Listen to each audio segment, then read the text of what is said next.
Jump-starting a vehicle with the Adventure King's 1000 amp lithium jump starter couldn't be easier, and here's how to do it. First, make sure that you've got at least 3 or 4 blue indicator LEDs lit up when you press the power button. Connect the battery clamp plug into the jump starter's starting port, matching up the circular and the half circle ports like this. The red and green indicator lights will start flashing, indicating that the jump starter is ready to be connected to a battery. Connect the red alligator clip to the positive terminal on your battery and the black alligator clip to the negative terminal. The indicator light will continue to flash green and red, indicating that everything's been connected properly. But if you only get a red flashing light or a red solid light, just double check you've got a good solid connection on your battery. The vehicle is now ready to be started. Once you've got it running, disconnect the alligator clips as soon as possible. If you can't start the vehicle within 3 attempts, keep the alligator clips connected to the battery, then hold down this small force start button for 3 seconds.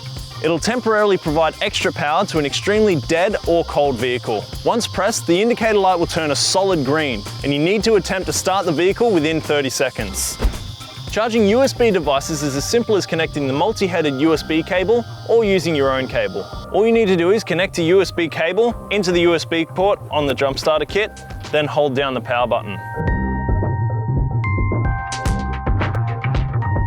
The torch can be turned on by holding down the power button for 3 seconds. You can switch between strobe and SOS functions by pressing the power button. To turn it off, just hold the button down again. And finally, charging is as simple as connecting either the 240 volt cable or the 12 volt cable. The indicator lights will flash to indicate the unit is charging, and all 4 will illuminate solid when charging is complete. With built-in low voltage, reverse polarity, short circuit, reverse charge and automatic power shutoff protection, the Adventure King's 1000 amp lithium jump starter couldn't be easier to use. It'll make short work of just about any flat battery dramas.